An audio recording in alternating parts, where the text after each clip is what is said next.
Fala pessoal, tudo bem? Como é que vocês estão? Então, hoje eu vou estar falando um pouquinho sobre a história do cristianismo. Vai ser um vídeo extenso, não vai ser um vídeo em que eu vou dar detalhes, que eu vou dar locais precisos, datas, mas enfim, de um modo um pouco mais freestyle, eu vou tentar explicar a história do cristianismo. Esse vídeo ele nasceu porque eu vi muitas pessoas tentando explicar, mas dão muitas desinformações, dão muitas questões não são exatamente assim, desse modo. Então eu vou estar dando uma introdução antes da gente entrar no assunto principal.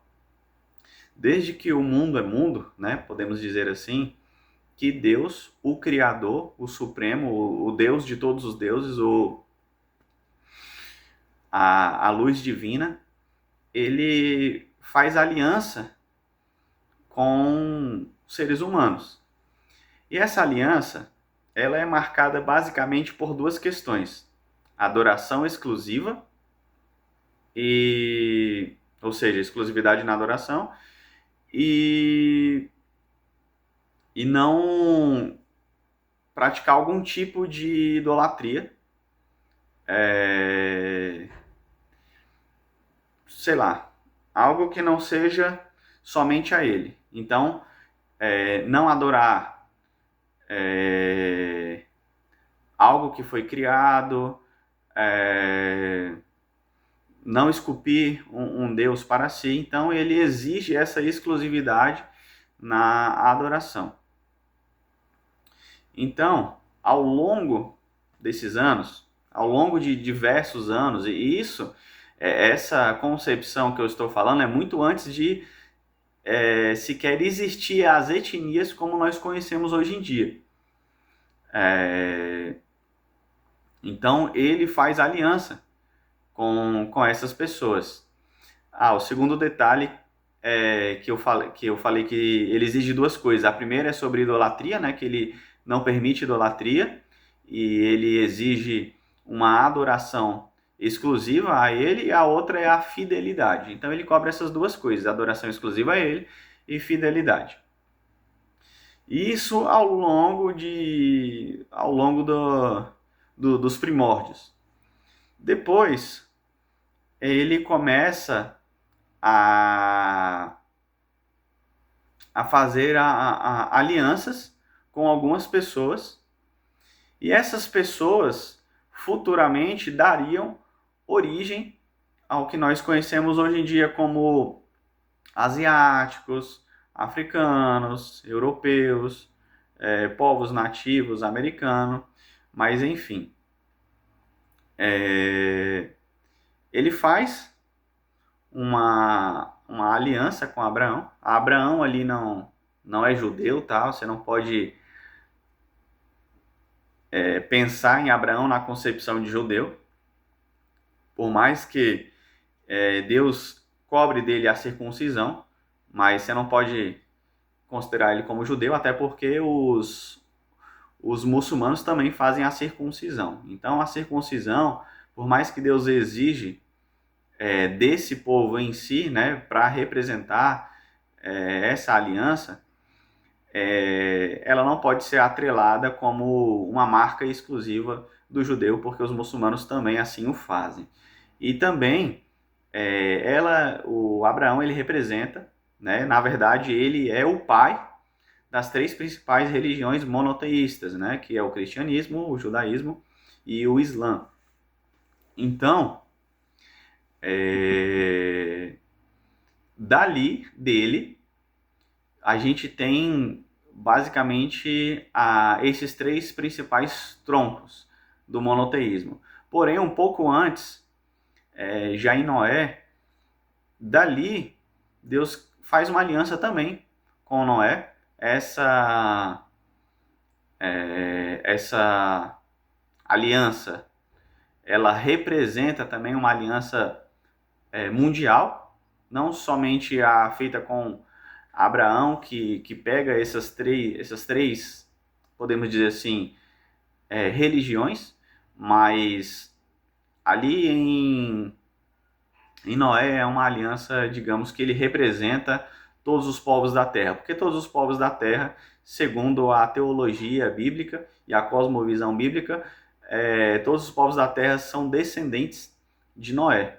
Então, de Abraão, que é um tronco, que é um semita, né, podemos dizer assim, ele vem do tronco de Sem, que é um dos filhos de Noé. Enfim, aí não existia ainda uma concepção de religião, nem em Abraão, nem muito menos existia a concepção de religião como nós vemos nos moldes hoje. Ela não existia ainda em Moisés, porque em Moisés foi dado um código de lei. E também ainda a gente não pode atrelar esse código de lei à exclusividade da aliança feita com os judeus. Veja, não matar, não roubar, não cometer latrocínio, não destruir. Isso é um código de ética e moral que a gente vê não somente em diversas outras religiões, mas nós também vemos no Código Civil brasileiro, no códigos de outras nações, a gente vê essa legislação. Então,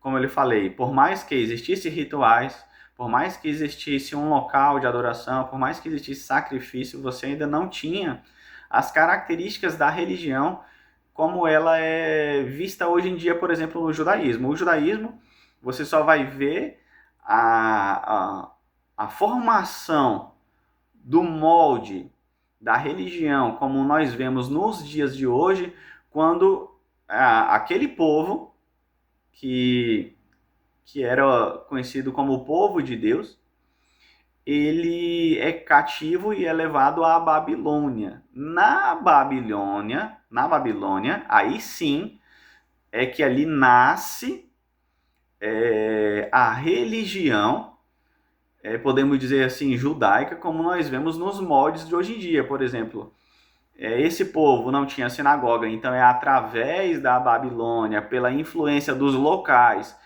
que eles têm ali criam sinagogas. Não existia rabinos,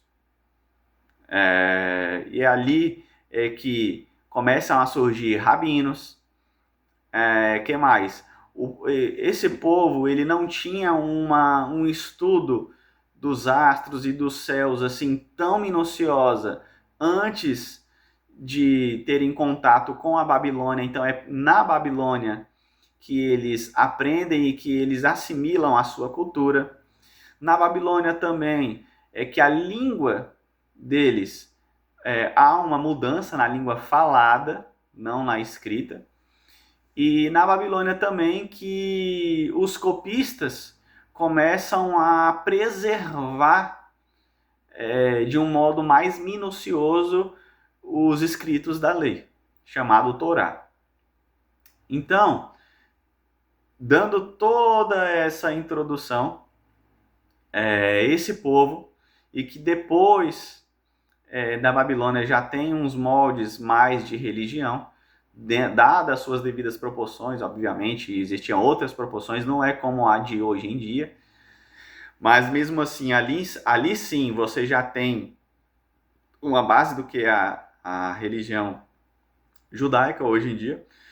Esse povo esperava um Mashiach, um Messias, um Salvador, que dentro do Tanakh, dentro do Torá, que é basicamente as escrituras judaicas, a Bíblia judaica, para o cristão ele conhece como o Antigo Testamento, tem todas as características desse Messias, como ele deveria vir, quando ele deveria vir, você vai ver isso em Daniel, o que ele deveria fazer, quais eram as prerrogativas dele, o que o caracterizava como Messias, né, para as pessoas identificarem quando ele chegar.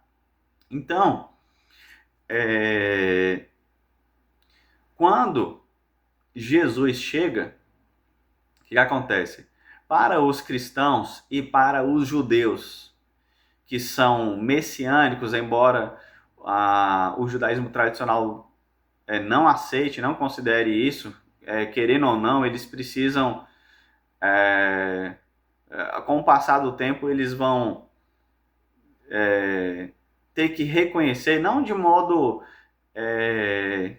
explícito e aberto, mas pelo menos vão realmente considerar, falar, realmente tem esse grupo aí de judeus e a gente não reconhece, assim como eles fazem com os judeus reformistas, né? Eles não reconhecem muito eles como judeus, mas eles reconhecem a etnia judaica, né? Que eles pertencem, não existe etnia judaica, né? Mas a etnia existe etnia judaica, sim. Eles reconhecem eles como judeus sanguíneos, pronto, podemos falar assim. Mas aquilo que eles fazem como religião, eles não consideram, né? O judaísmo mais tradicional. Então, acredito que com o passar do tempo, o judaísmo messiânico, né, que é algo extremamente novo, que nasceu nos Estados Unidos, porém, os judeus messiânicos em si são desde o tempo de Jesus. Agora, a religião judaica messiânica, aí sim, ela tem as suas bases lançadas nos Estados Unidos e é algo muito recente. Mas, enfim, quando Jesus aparece, para os judeus messiânicos e para os cristãos, ali é o Messias profetizado nas escrituras judaicas. E já para os judeus tradicionais e a maioria dos judeus hoje em dia, não, esse não é o Messias.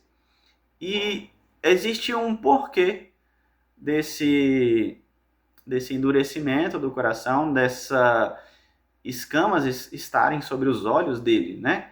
Porque quando Deus fala que ele amou o mundo, quando está ali no Evangelho de João 3,16, que ele deu seu Filho unigênito para que todo aquele que nele crê não pereça, não morra, mas tenha a vida eterna, ou seja, é através de Jesus Cristo que é o Filho de Deus, segundo a visão cristã, obviamente, a gente está falando aqui sobre a história do cristianismo,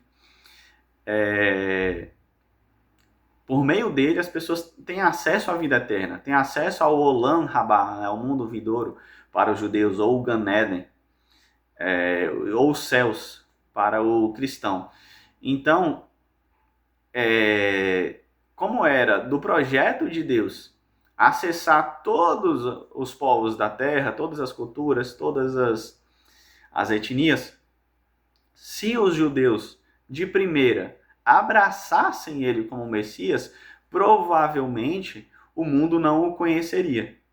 E Jesus não seria conhecido da maneira como o mundo não acessaria essa mensagem e não acessaria essa possibilidade real de vida eterna através de Jesus. Mas, segundo profecias bíblicas,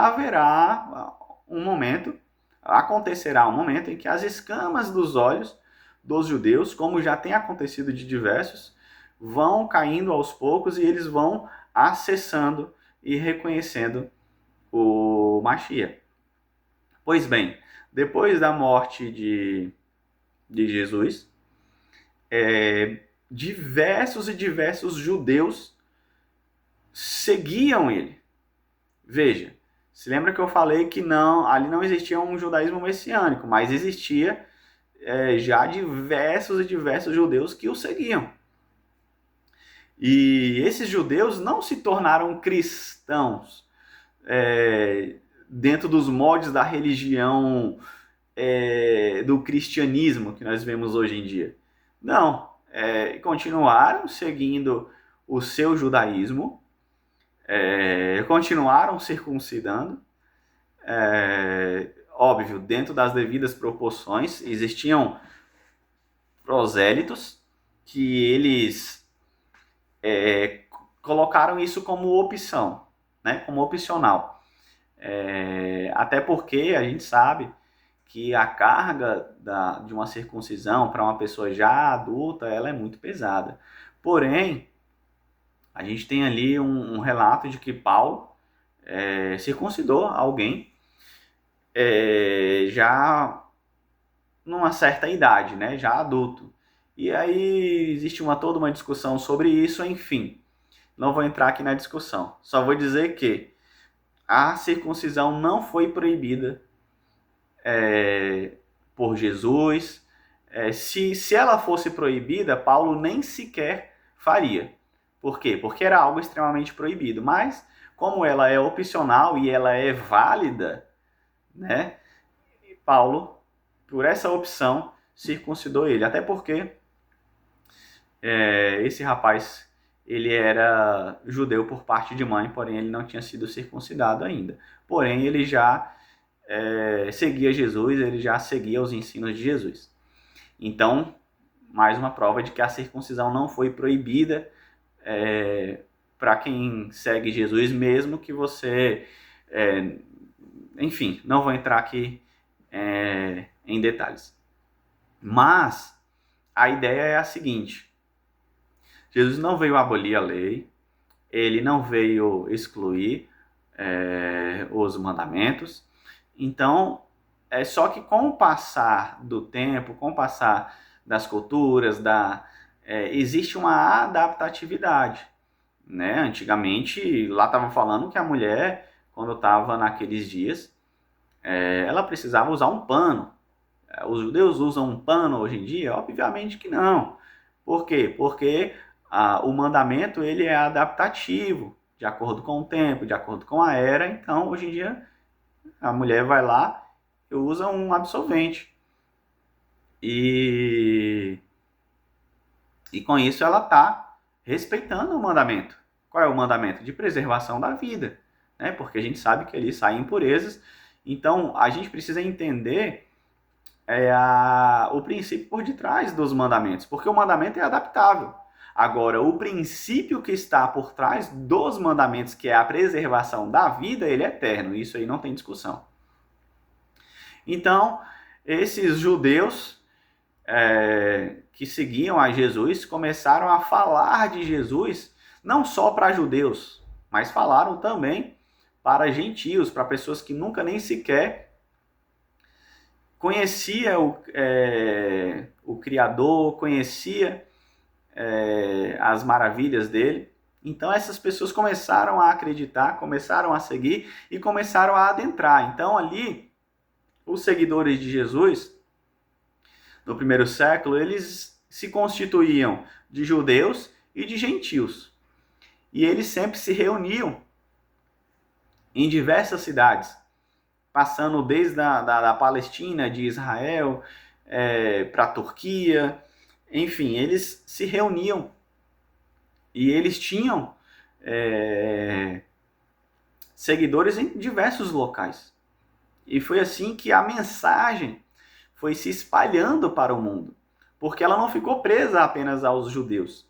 E veja, desde que o mundo é mundo, existem judeus que creem em Jesus. Agora, não estava desenvolvida uma religião. Esses judeus que seguiam a Jesus, eles eram chamados de judeus nazarenos, chamados de judeus da seita do caminho, e em um dado momento foram chamados de cristãos.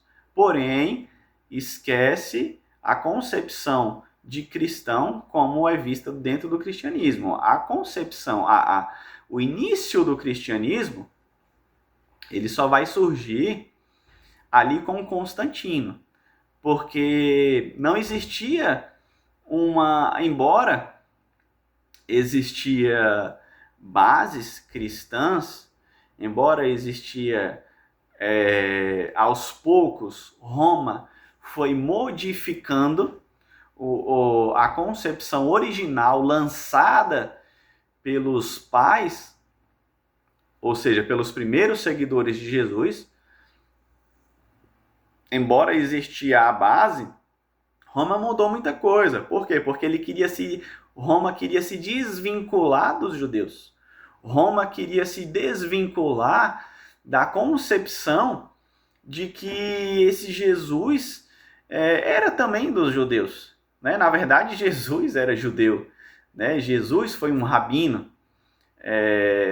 Jesus foi um rabino e foi um judeu, como qualquer outro judeu que nasce e que precisa ser circuncidado, precisa fazer o bar mitzvah, precisa passar por uma escola para ele chegar ao seu mestrado, ele passou. Embora a Bíblia não vá relatar sobre isso, mas a gente sabe como que é feito um processo dentro do judaísmo e também dentro daquele tempo.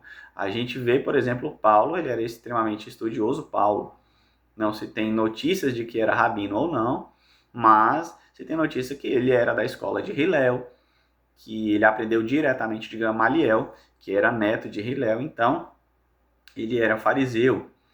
Então, a gente pode entender que os moldes do cristianismo, como religião, ele começa a ser estabelecido por Roma, se desvinculando do judaísmo ou de qualquer coisa que seja judaica, e aos poucos tentando criar, ou se possível, modificar algumas coisas para cada vez mais se desvincular. Então, por exemplo, circuncisão, guarda de sábado, tudo isso teve que criar um separativismo com relação a isso. Por exemplo, a gente vê aqui, deixa eu pegar aqui uma colinha para você entender do que eu estou falando. Constantino, a gente está falando ali mais ou menos 321 depois de Cristo. Veja, a gente tem um primeiro, segundo e terceiro século de seguidores de Jesus, sejam gentios ou judeus. Gentios é qualquer povo que não seja judeu. Gentios ou judeus, seguidores de Jesus. E a gente ainda não tem o estabelecer de uma religião. Olha o que Constantino fala. Em uma carta circular, Constantino, imperador, o Constantino I, esclarece que o motivo da tal separação era não celebrar a festa na mesma data que os judeus, né? Porque ele separou o sábado do domingo. O sábado é princípio bíblico e ele é eterno.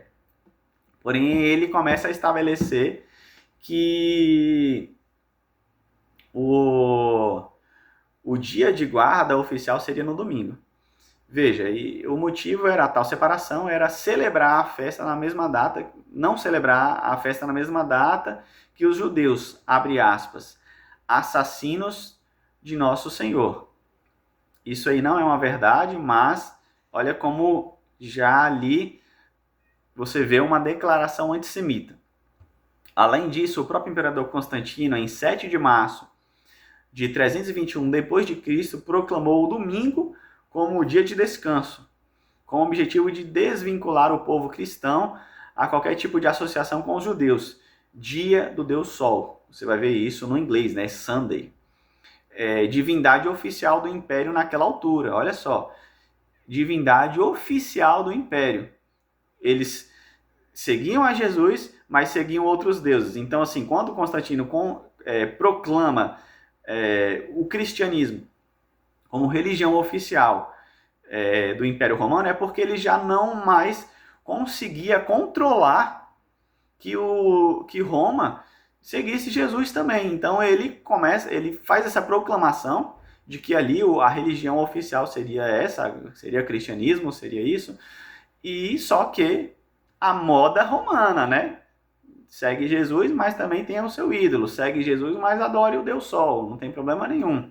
Então, foi basicamente isso que Constantino fez. E é a partir dele que começa, de fato, a ser...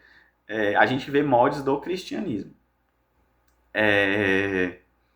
De oficial do Império naquela altura. E que explica a designação utilizada, já falei, né? Pelas línguas germânicas, né? Como o inglês que eu falei de Sunday, né? Olha exatamente o que diz essa carta, essa declaração. O que ele diz?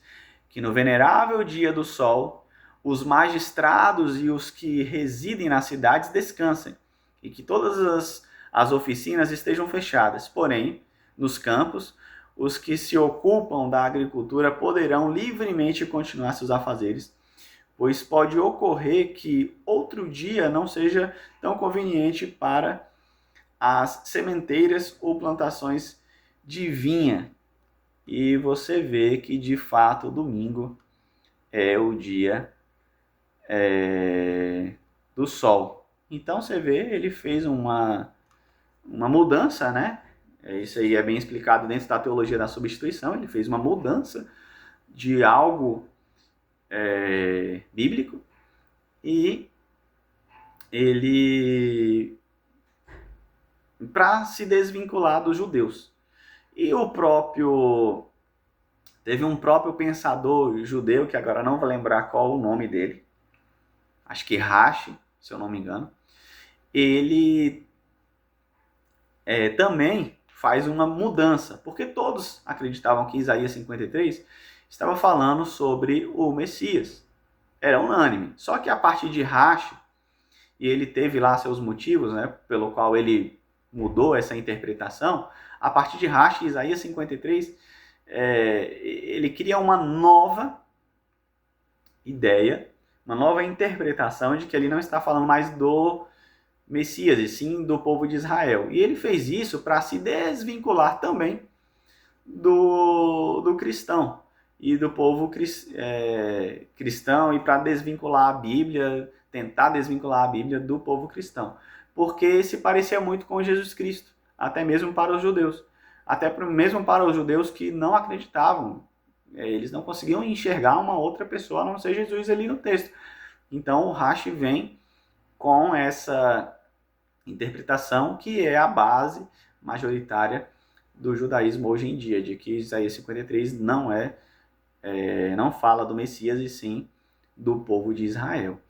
Então, ao longo do tempo, a gente vai ver ali, com certeza, o que eu estou falando ali de cristianismo e de base lançada, até agora eu estou falando sobre judeus que creem em Jesus, e estou falando de um cristianismo romano. Então a gente está falando de um catolicismo que perseguiu bastante os judeus, e também algo que dificilmente as pessoas falam disso, no começo os seguidores de Jesus eram perseguidos pelos judeus, tá? Isso ninguém fala. E de fato chegava às vias de morte. A gente tem um fato de Estevão, que era um judeu ali do primeiro século, e que pelo fato sequer dele aceitar Jesus, não bastava ser desconsiderado pela comunidade judaica, ele foi apedrejado até a morte pelos judeus. É extremamente importante deixar isso claro, que no começo os judeus perseguiam aqueles que acreditavam em Jesus também. É óbvio que não estou aqui comparando dimensões nem proporções. O que fizeram com as cruzadas, o que fizeram com as fogueiras, o que fizeram Roma com os próprios seguidores de Jesus, queimando-os e lançando para leões pegarem, né, dentro do seu coliseu, dentro dos seus jogos. Então não está escrito, né, assim, a dimensão que foi aquilo. Porém, não está escrito com todas as letras, né? Óbvio que sempre as atrocidades são bem maiores, mas pessoas já decorreram sobre isso. Então, o cristianismo protestante, ele parte, como o próprio nome já diz, ele parte de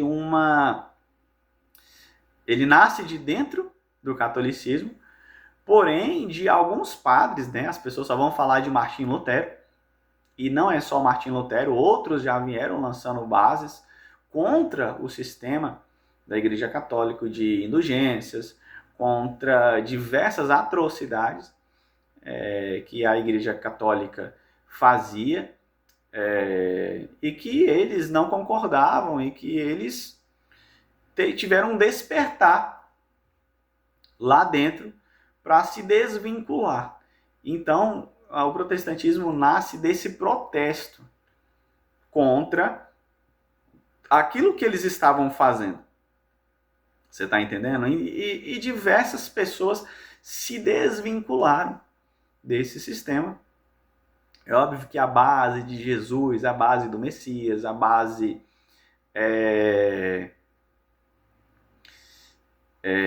de toda a Bíblia foi mantida, apenas aquelas atrocidades, aquelas questões foram se desvinculando.